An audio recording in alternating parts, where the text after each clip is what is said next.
Hello everyone, कैसे हैं आप लोग। आई होप आप लोग अच्छे होंगे। मेरा नाम है अर्पित। तो आज हम बात करने वाले हैं फूड सेफ्टी ऑडिट को लेकर के, जिसमें हम देखेंगे कि ऑडिट क्या होता है और हम देखेंगे थर्ड पार्टी ऑडिट क्या होता है। बहुत बहुत इंपॉर्टेंट रहने वाला है ये वीडियो। अगर आप एफएसएसएआई में किसी भी पोस्ट के लिए प्रिपरेशन कर रहे हैं, किसी भी एग्जाम की तैयारी कर रहे हैं एफएसएसएआई से रिलेटेड, तो वहां पर ये आपको हेल्प करेगा चीजों को समझने में।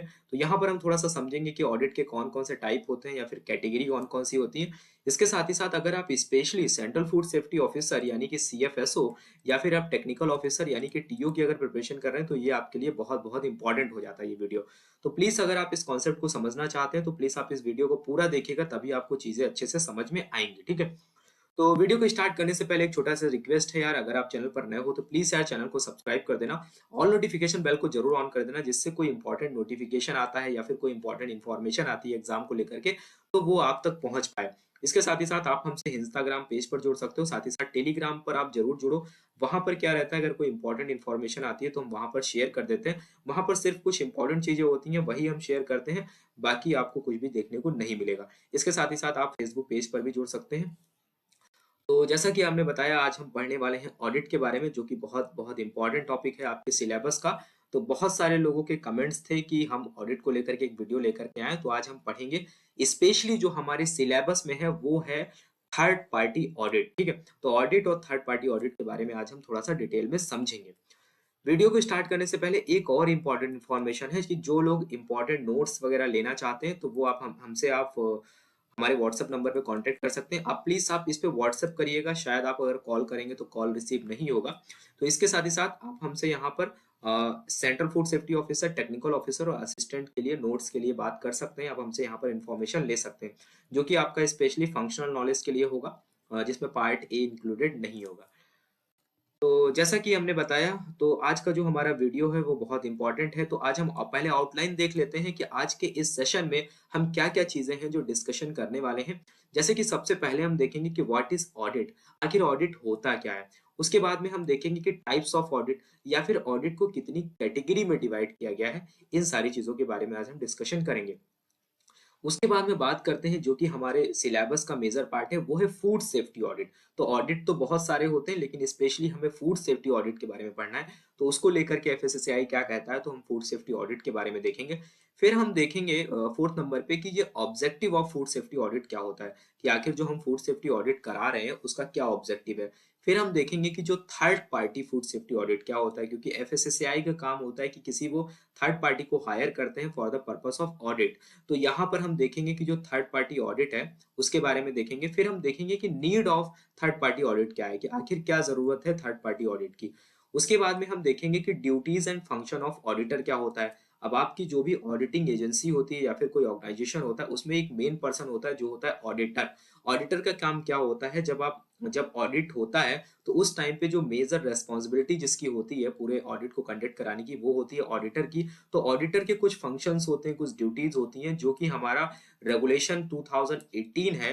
आप पढ़ेंगे जब फूड सेफ्टी स्टैंडर्ड रेगुलेशन 2018, जो कि किसके लिए है, ऑडिटिंग के लिए जो बनाया गया, उसमें जब आप देखेंगे तो उसमें कुछ सेक्शन नंबर 10 में आप देखेंगे तो वहां पर कुछ ड्यूटीज एंड फंक्शंस के बारे में बताया गया है।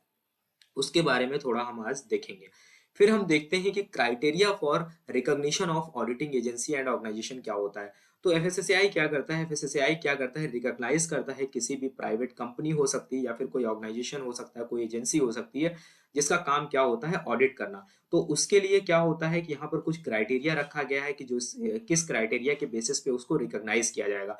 तो अगर कोई पर्टिकुलर एजेंसी या फिर कोई कंपनी इस पर्टिकुलर जो क्राइटेरिया है अगर उसको फुलफिल करती है, तो एफएसएसएआई उसे रिकॉग्नाइज करता है और फिर उसे एक रिकॉग्निशन नंबर प्रोवाइड किया जाता है। ठीक है।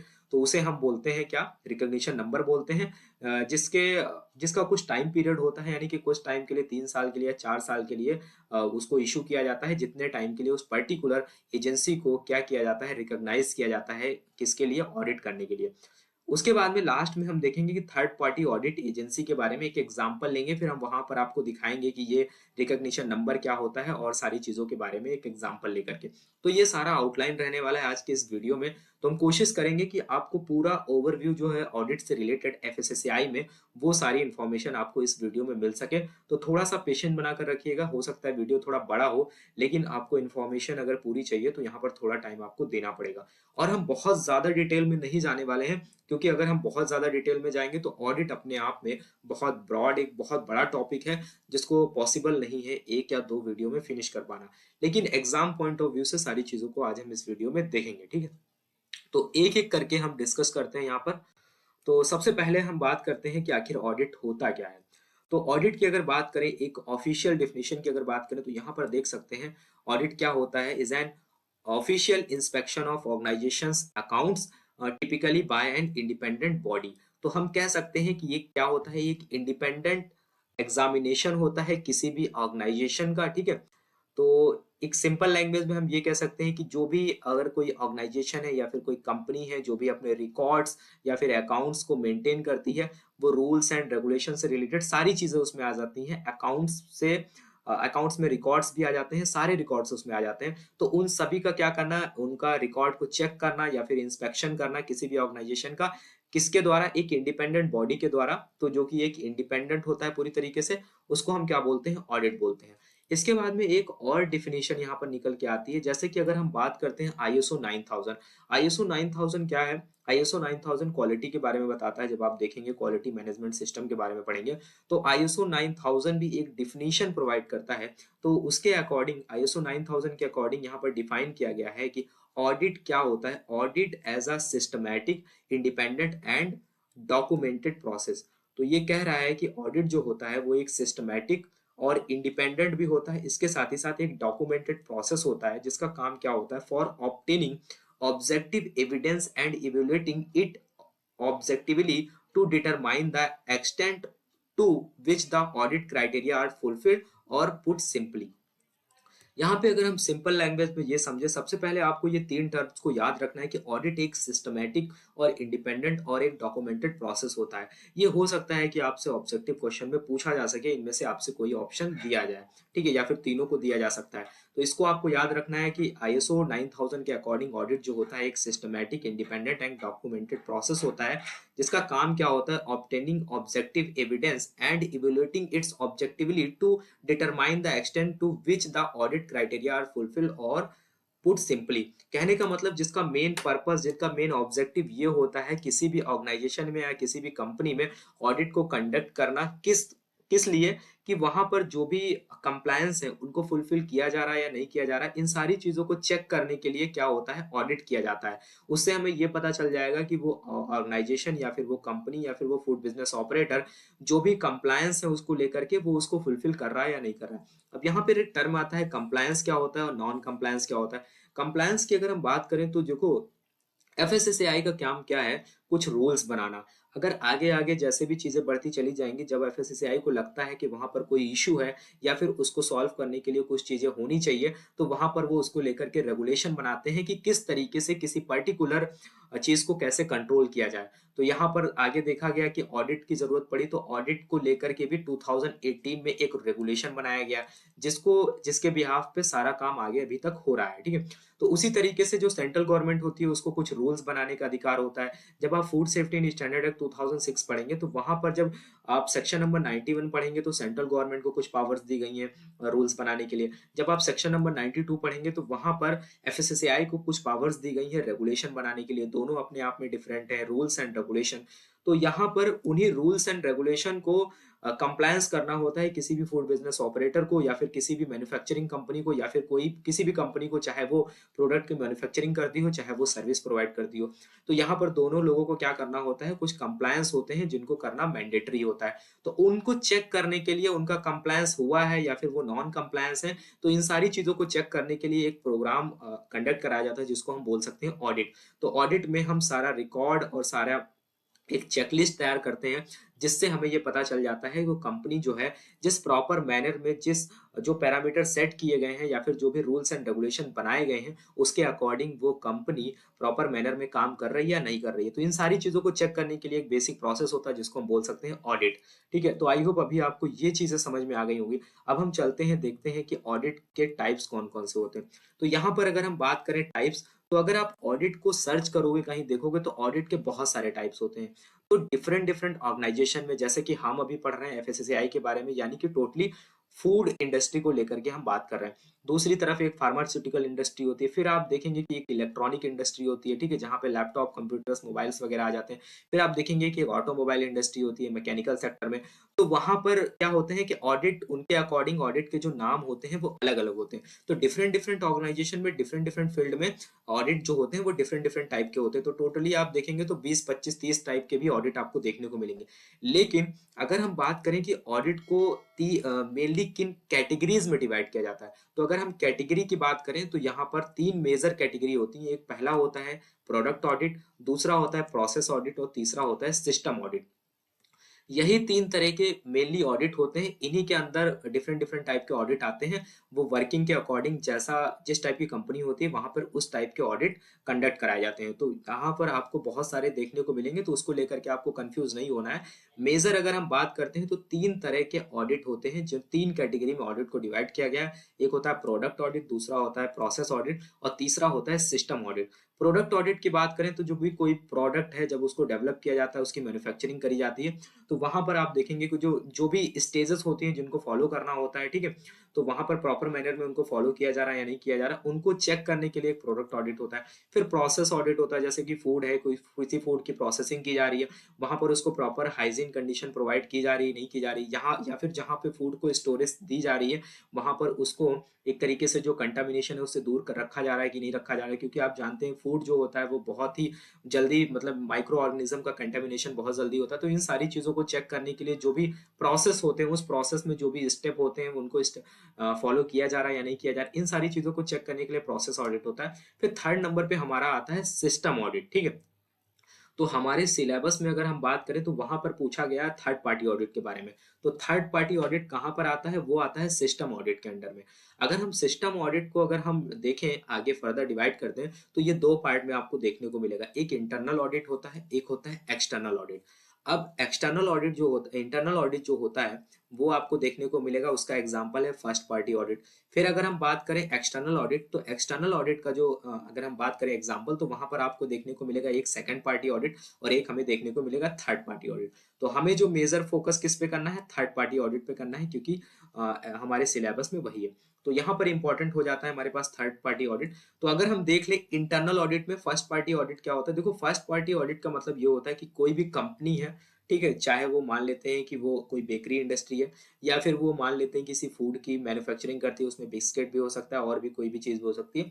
तो वहां पर डिफरेंट डिफरेंट डिपार्टमेंट होते हैं। मान लेते हैं कि एक डिपार्टमेंट जैसे ए है, दूसरा डिपार्टमेंट बी है, तो ए क्या करेगा, जो बी डिपार्टमेंट है उसका क्या करेगा, ऑडिट करेगा। इसको ये लोग इंटरनली अपने आप मैनेज करते हैं और एक शेड्यूल मेंटेन करते हैं कि हम क्वार्टरली कराएंगे उसको या फिर हाफ ईयरली कराएंगे, जिस तरीके से कराएंगे वो वहां पर अपना शेड्यूल मेंटेन करते हैं, उसके बाद में इसको ऑडिट करते हैं। तो आप देख रहे हैं एक कंपनी में ही एक डिपार्टमेंट दूसरे डिपार्टमेंट का जो ऑडिट करता है उसको हम फर्स्ट पार्टी ऑडिट बोलते हैं। दूसरा हमारा एग्जाम्पल आ जाता है सेकंड पार्टी ऑडिट। यहाँ पर दो पर्सन होते हैं, मान लेते हैं कि कोई कंपनी है, उस कंपनी में जा करके जो कस्टमर है वो जा करके अगर ऑडिट करता है, इंस्पेक्शन उसको करता है, उसका इंस्पेक्शन करता है, तो हम उसको क्या बोलेंगे, सेकंड पार्टी ऑडिट बोलेंगे। जैसे कि एक कंपनी है, उसमें अगर कोई कस्टमर है वहां पर जाकर इंस्पेक्शन करता है प्रेमाइसेस का, तो हम उसको क्या बोलेंगे, सेकंड पार्टी ऑडिट बोलेंगे। लेकिन अगर थर्ड पार्टी ऑडिट की बात करते हैं तो ये एकदम अलग है। यहाँ पर आप देखेंगे कि जो थर्ड पार्टी ऑडिट होता है, अब जो यहाँ पर आप देखेंगे कि एक तो एफएसएसएआई है, ठीक है, थर्ड पार्टी ऑडिट की अगर बात करें एक एफएसएसएआई है, एक जो है वो ऑडिटिंग एजेंसी है, ठीक है, एक ऑडिटिंग एजेंसी है। उसके बाद में आप देखेंगे कौन है थर्ड नंबर पे, कौन है थर्ड नंबर पे, हमारा आता है एफबीओ मान लेते हैं, या फिर वो पर्टिकुलर कंपनी मान लेते हैं जिसका ऑडिट करना है। तो यहाँ पर आप देखेंगे इन तीनों के बीच में कोई भी बिजनेस रिलेशन नहीं होता है। खासकर अगर हम बात करें ये जो ऑडिटिंग एजेंसी होती है या फिर जो मैन्युफैक्चरिंग कंपनी होती है, एफबीओ होता है, उनके बीच में कोई भी बिजनेस रिलेशन नहीं होता है, ठीक है। ये एक तरीके से इंडिपेंडेंट एजेंसी होती है जो क्या करती है, ऑडिट कंडक्ट करती है।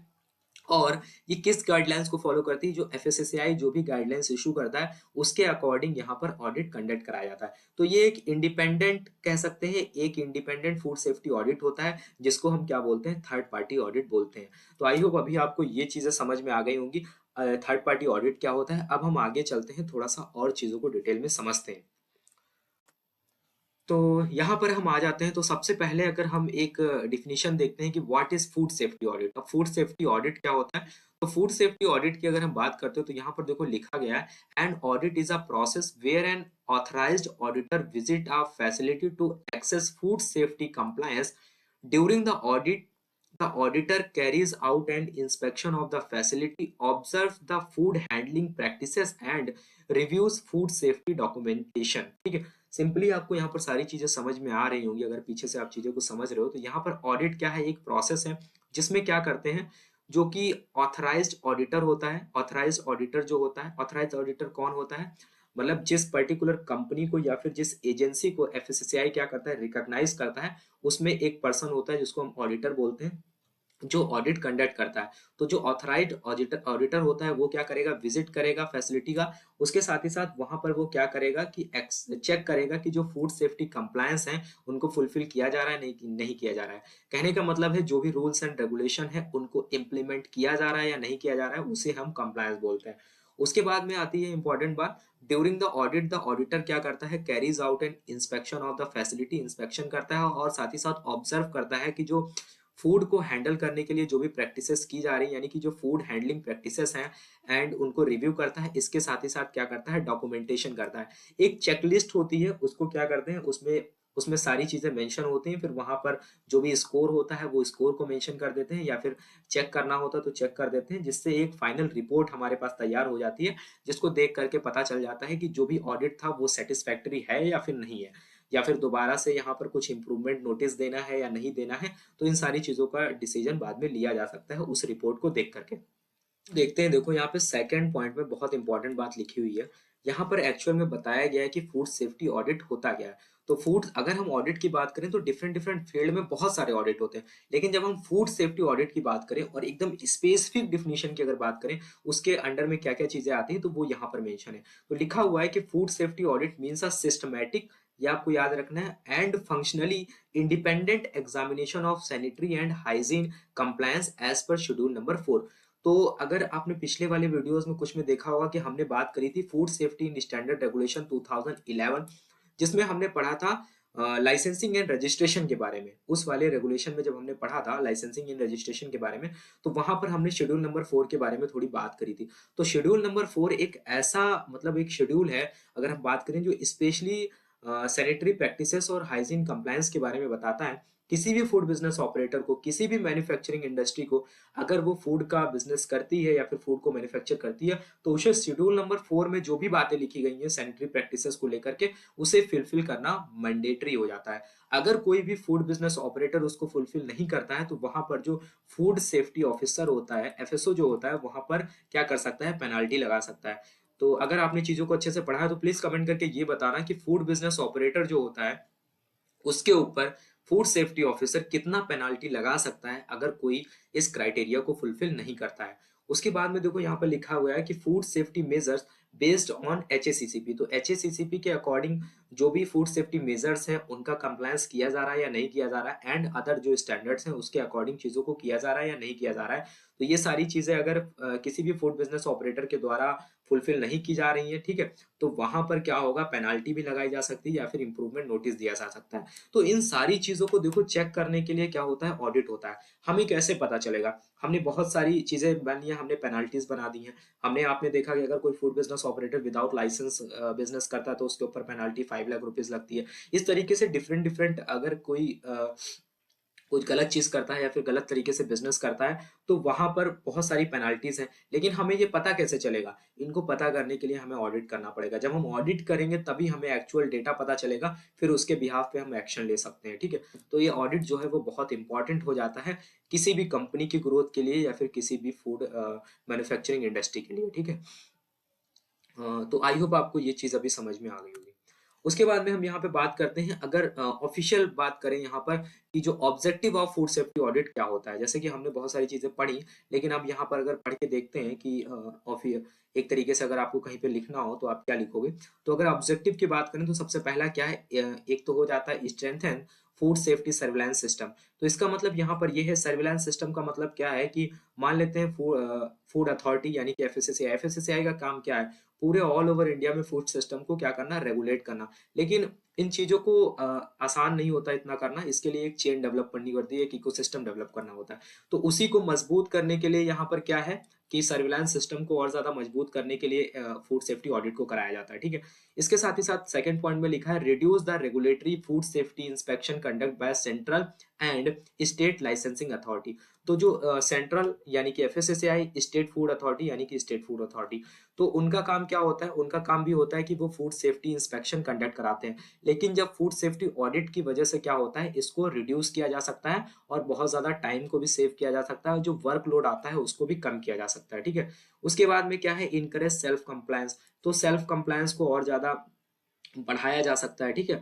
कि मतलब डायरेक्टली कंपनी एफएसएसएआई ना इन्वॉल्व होकर के एक थर्ड पार्टी को इन्वॉल्व करती है, उसके बाद में वो इंडिपेंडेंट तरीके से यहाँ पर ऑडिट करता है, ठीक है? उसके बाद में क्या है, develop a self sustaining ecosystem for ensuring compliance of FBO. एक इकोसिस्टम डेवलप किया जा सके जिससे हम और अच्छे से फूड सिस्टम को मेंटेन कर सकें। फिर यहाँ पर फिर इसके बाद क्या है, reduce the gap between regulator led enforcement field level non compliance, ठीक है? इन दोनों के बीच में क्या है, जो एक गैप है उसको रिड्यूस किया जा सके। तो ये कुछ ऑब्जेक्टिव हैं जिससे आपको थोड़ा थोड़ा समझ में आ रहा होगा कि अभी एक्चुअल में ऑडिट का मीनिंग क्या है और आखिर इसको करने से हमें क्या क्या बेनिफिट मिलने वाले हैं।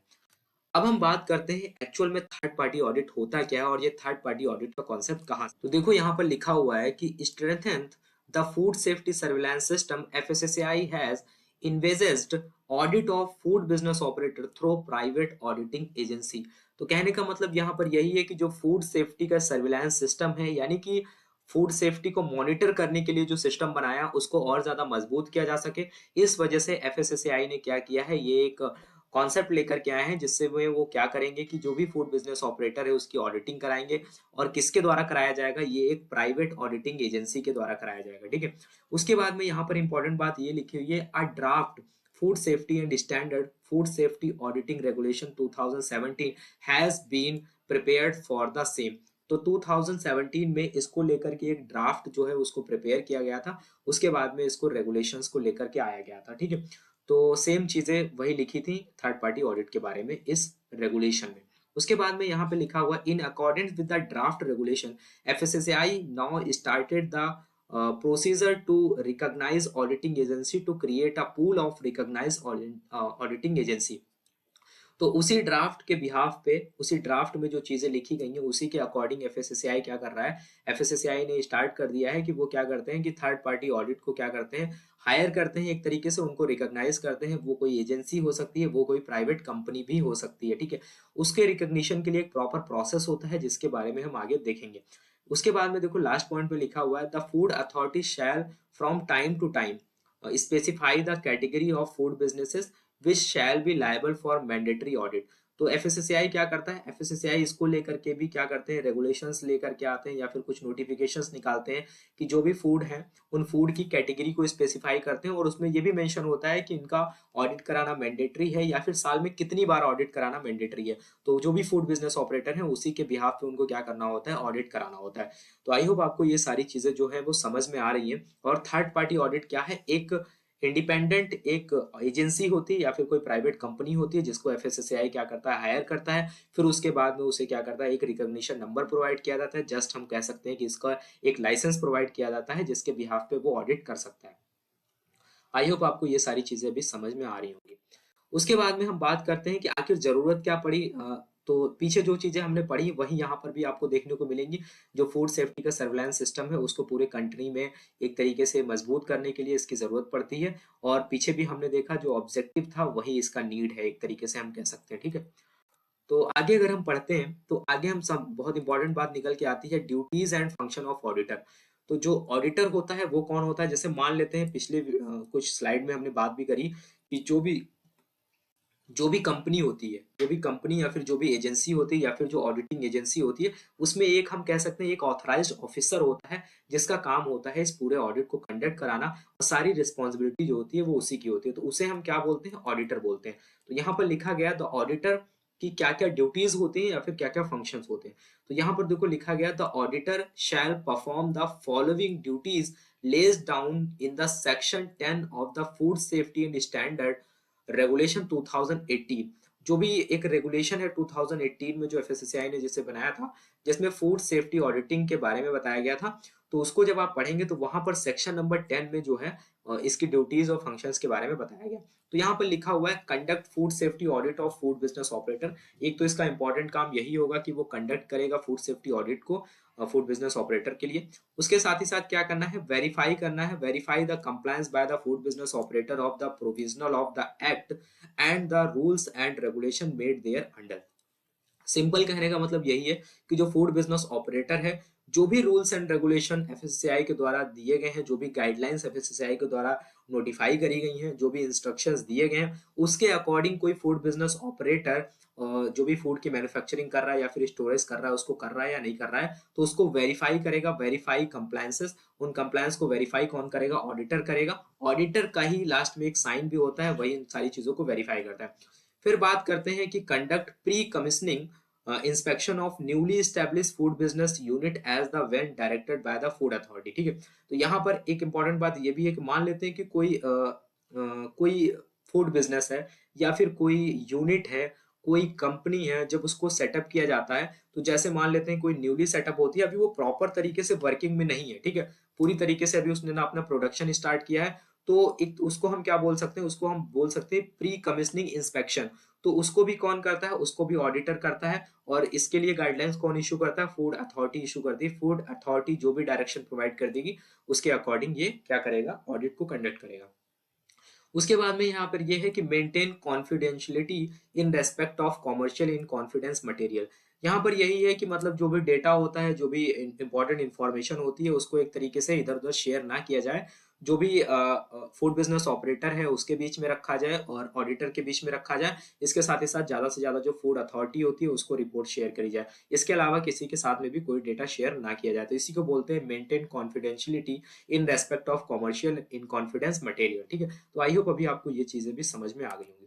उसके बाद में यहाँ पर इंपॉर्टेंट बात ये भी लिखी गई है कि जो भी मतलब ऑडिट कंप्लीट होगा, एक चेकलिस्ट तैयार होती है, उसमें सारा डेटा मेंशन होता है। वहां पर क्या होता है, उस रिपोर्ट का क्या करना होता है, forward the audit report to the food authority within 15 days. तो जैसे मान लेते हैं कि ऑडिट जो कंप्लीट होता है, उसके बाद में 15 डेज के अंदर फूड ऑडिटर को क्या करना होता है या फिर ऑडिटिंग एजेंसी को क्या करना होता है, उस रिपोर्ट को फूड अथॉरिटी को यानी कि एफएसएसएआई को क्या करना होता है, सेंड करना होता है।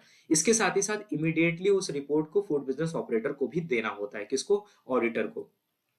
और वहां पर अगर मान लेते हैं कुछ अदर जरूरत होती है, मान लेते हैं कोई करेक्टिव एक्शन का रिक्वायरमेंट है, तो भी वहां पर सजेस्ट करता है।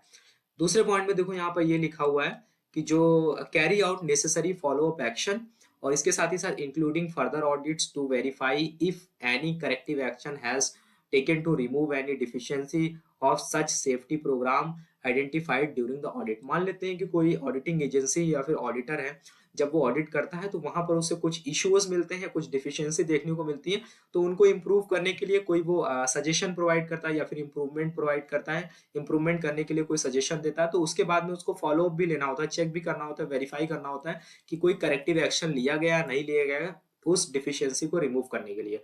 तो ये भी एक क्या होता है, ऑडिटर का एक फंक्शन होता है या फिर ड्यूटी होती है। उसके बाद में maintain confidentiality to food safety audit, इसके बारे में हम देख चुके पीछे। फिर क्या है, such other duties as may be directed by food authority. इसके साथ ही साथ जिन सारी चीजों के बारे में यहाँ पर नहीं मेंशन किया गया है, हो सकता है टाइम पड़ने पे फूड अथॉरिटी अगर उसको लेकर के भी कोई डायरेक्शन प्रोवाइड करती है, कोई नोटिफिकेशन जारी करती है, तो उसके अकॉर्डिंग उस वो भी काम किसको करना होगा, ऑडिटर को करना होगा। तो आई होप अभी आपको ये समझ में आ गया होगा कि ऑडिटर का काम क्या होता है। ये हम बात करते हैं कि criteria for recognition of auditing organisation और एजेंसी। अब हमने शुरू में जैसे बात करी थी कि जो ऑडिटिंग एजेंसी होती है या फिर कोई कंपनी होती है, उसको रिकॉग्नाइज करने के लिए कुछ क्राइटेरिया होते हैं। ठीक है, अगर वो क्राइटेरिया किसी के पास नहीं है तो वो ऑडिटर के लिए या फिर ऑडिटिंग एजेंसी के लिए अप्लाई नहीं कर सकता। तो क्या क्या क्राइटेरिया होते हैं रिकॉग्निशन के लिए, तो उसके बारे में हम देख लेते हैं। पहली बात तो ये है कि वो एजेंसी या फिर कंपनी जो है, they should be legal entity in India. Legal entity in India का मतलब है जो कंपनीज एक्ट है ना हमारा, तो उस कंपनी एक्ट में इसका नाम मेंशन होना चाहिए, और भी जो भी फॉर्मेलिटीज होती हैं वो पूरी तरीके से लीगल फॉर्मेलिटी होनी चाहिए। ठीक है, इसके साथ ही साथ they should have valid accreditation against ISO EC 17020 and ISO IEC 17021। तो ये दो आईएसओ सर्टिफिकेशन है जो उस एजेंसी या फिर उस ऑर्गेनाइजेशन या फिर उस कंपनी के पास होने चाहिए जो इसके लिए किसके लिए थर्ड पार्टी ऑडिट के लिए अप्लाई करना चाहता है, ठीक है। उसके साथ ही साथ जो एक्रेडिटेशन बॉडी है is a member of IAF international accreditation forum and signatory to IAF multilateral recognition arrangements. तो जैसे कि हमने जब आईएसओ के बारे में पढ़ा था वहां पर हमने दो कॉन्सेप्ट डिस्कस किए थे, आईएएफ और नॉन आईएएफ।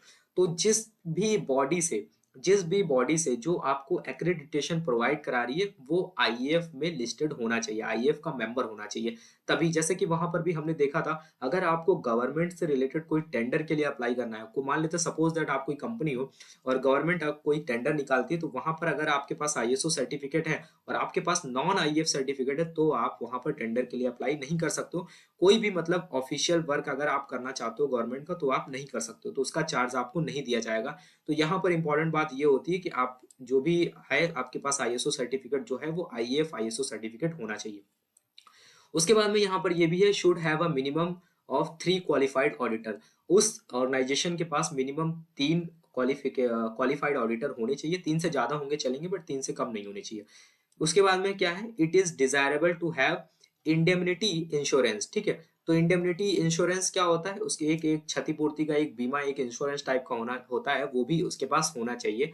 तो ये कुछ क्राइटेरिया हैं जो होने चाहिए किसी भी ऑडिटिंग ऑर्गेनाइजेशन के पास, तभी वो अप्लाई कर सकता है। उसके बाद में देखो इंपॉर्टेंट यहाँ पर बात ये है कि प्रोसीजर क्या होता है रिकॉग्निशन ऑफ ऑडिटिंग एजेंसी। कोई ऑडिटिंग एजेंसी है एफएसएससीआई, उसको क्यों रिकॉग्नाइज करेगा, एफएसएससीआई उसको क्यों रेस्पॉन्सिबिलिटी देगा। तो ये सारी चीजें हमने पीछे डिस्कस कर ली। उसके बाद में क्या प्रोसीजर होता है कि उसको अप्लाई करने का। मान लेते हैं कि यहाँ पर आप देखेंगे तो सबसे पहला पॉइंट जो आप देख रहे हैं यहाँ पर क्या है कि जो ऑडिटिंग एजेंसी होती है वो apply for recognition along with fees. तो जो भी एजेंसीज होती हैं वो क्या करती हैं, अपना एप्लीकेशन फिलअप करेंगी और अप्लाई करेंगी, जो भी एप्लीकेशन फीस होगी उसको साथ में सबमिट करेंगी। अब जो एप्लीकेशन है वो एफएसएससीआई के पास जाएगा, उसको वो रिव्यू करेंगे। रिव्यू करने से पहले उसको रिव्यू करने के बाद में क्या करेंगे, उस वो एप्लीकेशन जो है स्क्रीनिंग कमेटी से पहले उसको रखा जाएगा, ठीक है। उसके बाद में वहां पर एक बार चेक किया जाएगा। उसके बाद में जो स्क्रीनिंग कमेटी है उसके बाद ये सारी चीजें जाएंगी तो वो उसको क्या करेंगे, जो बेसिक क्वालिफिकेशन या फिर जो एक्सपीरियंस या फिर जो इंपॉर्टेंट जो कि नेसेसरी पॉइंट है जिसके बारे में हमने पीछे डिस्कस किया, तो सारे डॉक्यूमेंट्स को चेक किया जाएगा। चेक करने के बाद उनको वेरीफाई किया जाएगा। मान लेते हैं सारे डॉक्यूमेंट्स अगर वेरीफाई हो जाते हैं तो फिर क्या करेंगे, उसको अप्रूव कर दिया जाएगा या फिर उसके एप्लीकेशन को रिजेक्ट कर दिया जाएगा। उसके बाद में क्या होगा, जब अप्रूव कर दिया जाएगा तो जो भी सर्टिफिकेशन होगा विद द रिकॉग्निशन नंबर, तो एक रिकॉग्निशन नंबर जो है वो प्रोवाइड किया जाएगा, ठीक है। एक तरीके से हम कह सकते हैं वो सर्टिफिकेट होगा जिसके बिहाफ पे कोई भी जो भी कंपनी है ऑडिट कर सकती है। तो जो सर्टिफिकेशन है उसको प्रोवाइड किया जाएगा विद द रिकॉग्निशन नंबर।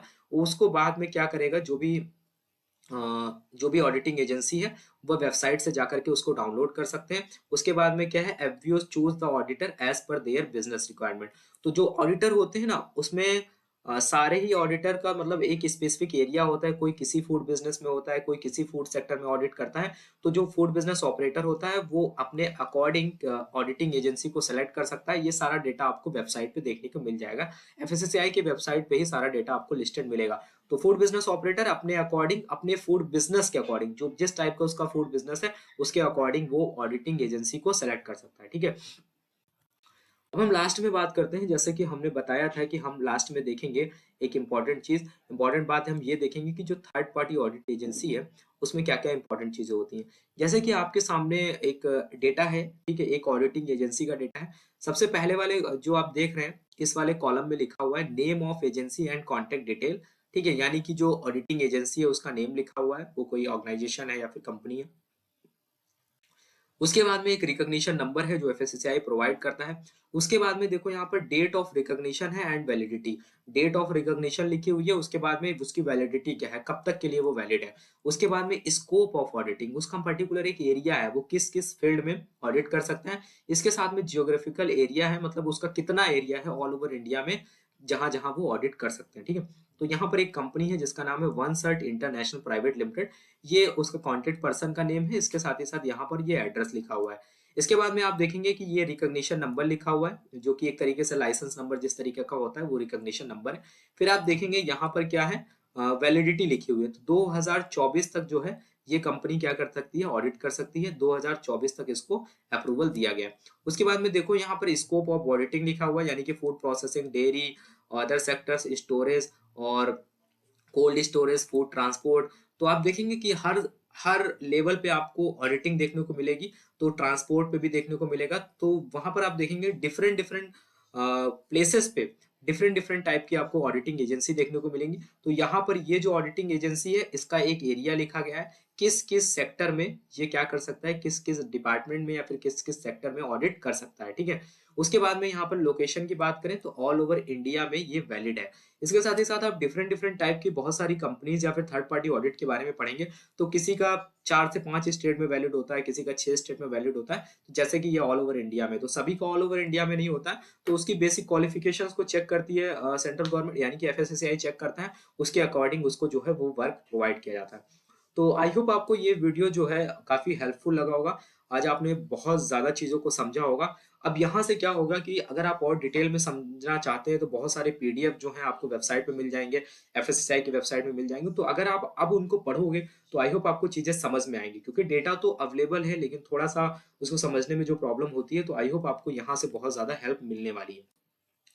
तो प्लीज यार इस वीडियो को कमेंट करके बताना और ज्यादा से ज्यादा लोगों तक शेयर करना, क्योंकि एक वीडियो बनाने में काफी टाइम लगता है। तो ज्यादा से ज्यादा लोगों के साथ शेयर करना और प्लीज इस वीडियो को लाइक करना और कमेंट करके बताना एक मोस्ट इंपॉर्टेंट वीडियो जो आप चाहते हो जिस टॉपिक पे, उस पे हम लेकर के आए। तो और प्लीज यार कमेंट करके जरूर बताना वीडियो कैसा लगा। तब तक के लिए thank you, have a nice day, मिलते हैं नेक्स्ट वीडियो में।